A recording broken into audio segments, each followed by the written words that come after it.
اسلام آباد میں اس وقت پوری دنیا کا فوکس ہے وہاں پر جو مذاکرات ہو رہے ہیں، جس کا بہت سارا کام ہو گیا ہے، تھوڑا بہت باقی رہ گیا. اس کے فنشنگ ٹچز جو ہیں وہ کل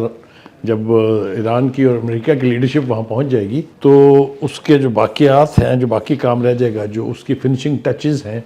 وہ ان کے آنے کے اوپر دیے جائیں گے. کیا ایک فائنل سمجھوتا ہونے جا رہا ہے؟ کیا ایران اور امریکہ کے بیچ جو نفرت کی آگ ہے جس نے پورے خطے کو لپیٹ میں لیا ہوا ہے، کیا اس میں ریلیف ملنے جا رہا ہے؟ انڈیکیٹر سارے یہی ہیں کہ کچھ نہ کچھ پازیٹیو ہونے والا ہے، اس لیے کہ لہجے بدل رہے ہیں. ٹرمپ کا لہجہ بھی بدل گیا کل رات کے بعد سے، اور ابھی جو چلنے سے پہلے امریکہ سے پاکستان آنے کے لیے جو جے ڈی وینس نے جو گفتگو کی ہے وہ بھی بہت پازیٹیو ہے. وہ کہتے ہیں کہ میں تو ٹرمپ کی ان ہدایات کے تحت آ رہا ہوں کہ اس مسئلے کا کوئی نہ کوئی حل ڈھونڈنا ہے. اسی طرح سے ہم نے دیکھا کہ ایران کی طرف سے بھی اچھی آوازیں جو ہیں وہ اب آ رہی ہیں. آبنائے ہرمز جو ہے، جو سب سے زیادہ سینسٹیو پوائنٹ ہے، اس کو انہوں نے امریکہ کے مطالبے پر کھول دیا ہے. ہرچند کہ پوری طرح نہیں کھلی ہے کیونکہ وہاں پر کچھ لینڈ مائن کا ایشو ہے، کچھ ہے، لیکن 2 امریکی جہاز جو ہیں وہ وہاں سے گزر گئے ہیں. تو یوں لگتا ہے کہ اب یہ جو خطہ جو جنگ کی لپیٹ میں تھا، جس کا خطرہ یہ تھا کہ یہ کہیں کانفلکٹ اور ایکسکلیٹ ہو کے تیسری ورلڈ وار کی طرف نہ جائے، کیونکہ جس طریقے سے سٹیکس تھے، جس طریقے سے سٹیک ہولڈرز تھے، جس طریقے سے ٹرمپ گفتگو کر رہے تھے، جس طریقے سے نیتن یاہو ایک سپوائلر کا رول ادا کر رہے تھے، تو خطرات اپنی جگہ موجود تھے. دوسرا منظرنامہ یہ ہے کہ پوری دنیا میں اس وقت پاکستان کی جے جے کار ہو رہی ہے. آپ کو اگر یہ صحیح معنوں میں گیج کرنا ہو کہ پاکستان کا وقار کتنا بلند ہوا ہے، کتنی کریڈیبلٹی اس کی جو ہے وہ اسٹیبلش ہوئی ہے، تو ہمارے ساتھ کا جو ملک ہے، جسے جو ہم کو بھی دشمن سمجھتا ہے اور ہم بھی سمجھتے ہیں کہ وہ ہمارا دشمن نمبر 1 ہے، اس کے آپ ٹی وی چینل ٹیون کر کے دیکھیے تو جو کچھ وہاں کہا جا رہا ہے اس سے آپ کو پتہ چلے گا کہ پاکستان نے کتنا بڑا مارکا سر انجام دیا ہے. اصل میں صورتحال یہ ہے کہ پچھلے سال سے جب سے ہم نے مارکا حق جو ہے وہ جیتا تھا ہندوستان کے خلاف، تو پاکستان کے وقار میں اضافہ ہونا شروع ہو گیا. ہماری جو ملٹری لیڈرشپ ہے، اس کی قیادت کو، اس کی اہلیت کو، اس کی سکل کو تسلیم کیا گیا. اور Trump never minced his words in praising our field marshal and our prime minister. تو کہنے کا مطلب یہ ہے کہ یہ اضافہ پچھلے سال سے ہی ہونا شروع ہو گیا تھا. وہ پاکستان جس کے بارے میں ہندوستان یہ پروپیگنڈا کرتا تھا کہ اٹس اے ٹیررسٹ اسٹیٹ، جس کے بارے میں ویسٹ میں یہ باتیں ہوتی تھی کہ اٹس اے فیلڈ اسٹیٹ، کوئی کہتا تھا it is at the verge of collapse اور یہ ڈیفالٹر اسٹیٹ ہونے جا رہی ہے، وہ سارے منہ اب بند ہو گئے ہیں. پچھلے سال سے، جیسا میں نے کہا، جب سے اچھی سمت میں ہمارا سفر جو ہے وہ جاری ہوا ہے، تب سے ہمارے پریسٹیج میں، ہمارے آنر میں، ہمارے پاسپورٹ کی عزت میں اضافہ جو ہے وہ بہت ویزیبل ہے. دوسری طرف ہم دیکھتے ہیں کہ ایران جو اس پورے معاملے کا سب سے زیادہ بڑا سٹیک ہولڈر بھی ہے اور فوکل پوائنٹ بھی ہے، اس کی لیڈرشپ میں 2 طرح کی آوازیں آ رہی ہیں. ایک تو یہ کہ وہ یہ سمجھتے ہیں کہ اس کا حل مذاکرات کی ٹیبل کے سوا کہیں نہیں نکلے گا، لیکن وہ اپنا ریزالو چھوڑنے کے لیے تیار نہیں ہیں. جو مجتبیٰ خمینی ہیں، انہوں نے جو بیان اپنا جاری کیا ہے، اس میں بھی انہوں نے یہ کہا ہے کہ ایران کی قوم سڑکوں پر رہے، مذاکرات ہو رہے ہیں، اس کے نتیجے میں کچھ اچھا ہو جائے گا، لیکن آپ نے اپنا ریزالو نہیں چھوڑنا ہے. تو دوسری بات یہ کہ ایک اور سینسٹیو پوائنٹ، جیسا میں نے کہا کہ نیتن یاہو از اے اسپوائلر، اس نے جو لبنان کے اوپر حملے کر کے اور اس میں شدت لا کے جو 350 جو افراد ہیں وہاں ان کو شہید کیا ایک ہی دن میں، 100 سے زیادہ سٹرائک کی انہوں نے.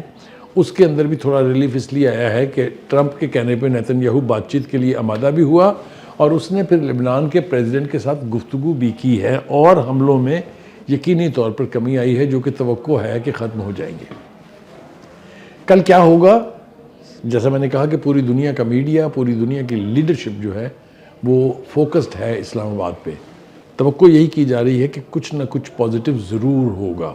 اس وقت کی جو کرنٹ صورتحال ہے آج بھی اور جو گزشتہ روز ہے، اس میں بھی دنیا بھر کی لیڈرشپ نے پاکستان کی لیڈرشپ کو، یعنی جنرل عاصم منیر کو، field marshal general Asim Munir کو اور پرائم منسٹر شہباز شریف کو فون کر کے مبارکیں دی ہیں.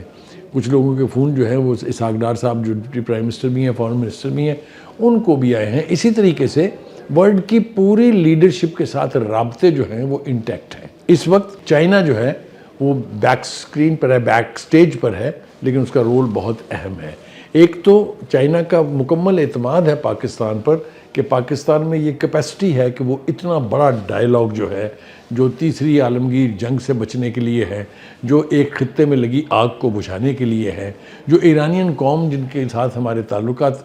دہائیوں پر نہیں بلکہ اگر علاقائی طور پہ آپ دیکھیں تو صدیوں سے ہیں، ان کے ساتھ کھڑے ہونے کا وقت ہے۔ اور یوں لگتا ہے کہ ایران کے ساتھ اب ایکویشن جو بنے گی واشنگٹن کی، کیونکہ ایسے اشارے بھی مل رہے ہیں کہ اگلا راؤنڈ جو ہے مذاکرات کا، اس کی نوک پلک درست کرنے کے لیے یا اس کو فائنل کرنے کے لیے، وہ واشنگٹن میں ہوگا۔ اگر ایسا ہونے جا رہا ہے تو اس کا مطلب یہ ہے کہ بہت سا کام ہو چکا ہے۔ تو جیسا میں نے پہلے کہا کہ ساری وائبز جو آ رہی ہیں وہ بڑی پازیٹیو ہیں، اور توقع یہی ہے کہ کچھ نہ کچھ جو ہے وہ اس کا نتیجہ نکلے گا، اور لیے لگی آگ مشرق وسطیٰ میں جو ہے یہ بجھ جائے گی۔ اس کے ساتھ ساتھ ہی جو خلیجی ممالک ہیں، خاص طور سے جن کو ایران اپنا نیبر سمجھتا ہے نارتھ میں، ان کے بھی رابطے اسلام آباد کے ساتھ انٹیکٹ ہیں۔ تمام جو اہم ممالک ہیں، سعودی عرب ہے، ایجپٹ ہے،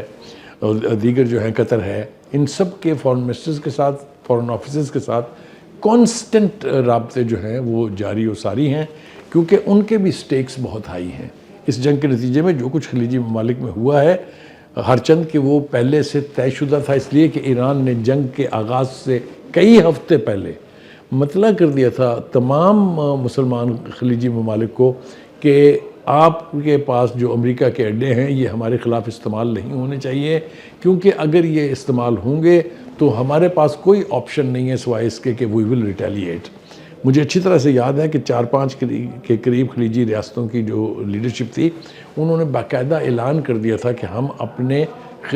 علاقے میں جو اڈے ہیں ان کو ایران پر حملے کے لیے استعمال نہیں ہونے دیں گے۔ وہ کس حد تک اس بیان پر پورا اترے ہیں یہ تو بہت بڑا سوالیہ نشان ہے اس کے اوپر، اس لیے کہ وہ اڈے استعمال تو کیے ہیں امریکہ نے۔ چند ممالک وہاں پر ہیں، 3 کے قریب، UAE ہے، کویت ہے، بحرین ہے، جو اسٹیڈ فاسٹ پوزیشن لیے ہوئے ہیں، جو امریکہ کے ایران پر حملوں کو جسٹیفائی سمجھتے ہیں، جنہوں نے تکرار کی، بحث کی، ٹرمپ سے آرگومنٹ کیا کہ آپ اس کانفلکٹ کو جاری رکھیں، یہ ایران پر جو پریشر ہے اس کو جاری رکھیں، اور اس کی جو سکت ہے ریزسٹ کرنے کی، اس کی جو طاقت ہے اس کو آپ بریک کریں۔ اسی لیے آپ کو یاد ہوگا کہ امریکہ کی طرف سے ایک سیریس کوشش کی گئی کہ وہاں کے لوگوں کو اکسا کے وہاں کی حکومت کے خلاف کھڑا کیا جائے، جو اگر پہلے کبھی امکانات تھے اس کے تو اب امکانات نہیں رہے ہیں، اس لیے کہ یہ ایران کے لوگوں کی روایت رہی ہے کہ جب کبھی بھی کسی باہر کے دشمن نے ان پر حملہ کیا ہے تو وہ سارے اختلاف بلا کے ایک یونٹی، ایک اکائی میں تبدیل ہو جاتے ہیں۔ اس وقت ایران کی قوم کو میں سلام پیش کرنا چاہتا ہوں کہ اتنے میسو پریشر کے باوجود، اتنی بڑی 2 قوتوں کے پوری ملٹری مائٹ کے ساتھ حملہ ور ہونے کے باوجود وہ قوم جو ہے وہ سیسہ پلائی دیوار کی طرح سے کھڑی رہی ہے۔ ایک بار پھر ہم یہ توقع کر رہے ہیں کہ انشاءاللہ کل اسلام آباد میں کچھ ایسا ضرور ہوگا جس سے اس خطے میں امن واپس لانے کی راہیں ہموار ہوں گی، اور یہ جو جنگ کے شعلے وہاں بھڑک رہے ہیں اور کچھ لوگ جو ہیں، کچھ نارسر نیتن یاہو کی طرح اس کو ایسکلیٹ کرنے کی کوشش کر رہے ہیں، یہ کوششیں ساری جو ہیں یہ ختم ہوں گی اور امن کی راہ جو ہے وہ ہموار ہوگی۔